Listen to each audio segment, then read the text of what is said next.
purpose that they be changed to involve house arrest.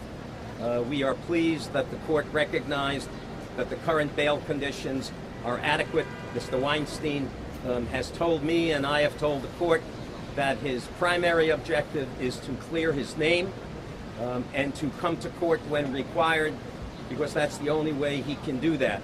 The more I investigate this case, the more I realize that the charges that are currently in the indictment are very defensible indeed, and that any suggestion that Mr. Weinstein raped anyone, based on the overwhelming evidence that I have in my possession already, is a ludicrous suggestion, and Mr. Weinstein has, of course, also vigorously denied that suggestion. So his position has been from the beginning that any sexual encounters he had with anyone during the period in question were consensual, and that he was never engaged in any forcible sexual compulsion whatsoever. And based on everything I have seen thus far, I believe that Mr. Weinstein accurately describes the encounters just based on the corroborative evidence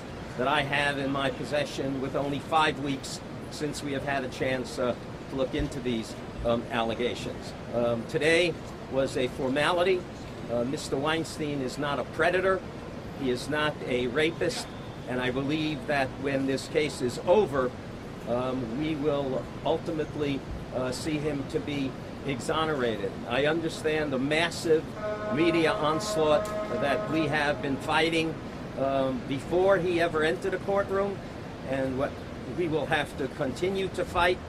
But my hope is that proof beyond a reasonable doubt, it should be the only way someone gets convicted, and if we use that standard, I believe Mr. Weinstein will be found not guilty. If we allow Pulitzer-driven reporters to decide this case, then it could be hopeless, but God help all of us if that's how the criminal justice system is ever allowed to work. So today, we are pleased.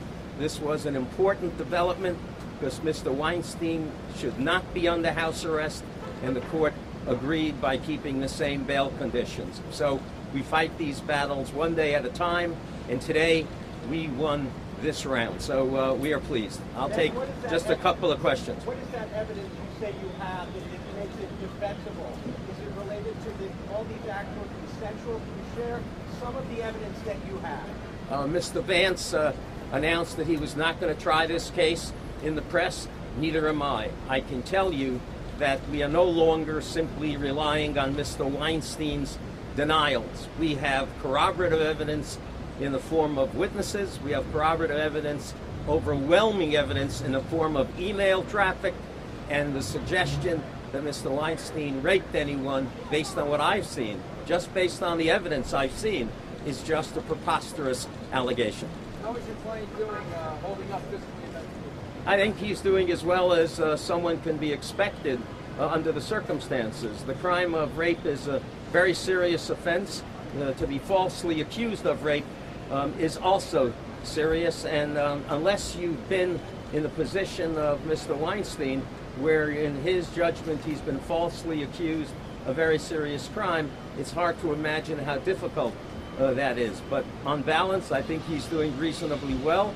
He's been very helpful in assisting us in mounting this defense, and so far everything he has told us to look for, we have found. And his denials are, in my judgment, being confirmed every day by a lot of evidence that we are finding that's independent of Mr. Weinstein. The prosecutor has said any other women who have been victimized by Mr. Weinstein shouldn't come forward. Is your client bracing himself for the possibility of more indictments? We're not bracing ourselves. We anticipate, based on what the prosecutor has said, that there may be more charges. My guess would be that they came with the most serious charges that they could find first. That would be my expectation. If there's more, we'll deal with them when they come. I can't deal with charges that may one day be filed. It's just not the way a criminal lawyer operates. What is this job that Mr. Weinstein is going to? What? What is this job that Mr. Weinstein is going to? Mr. Weinstein's job? Yes. Well, currently he's primarily paralegal to me.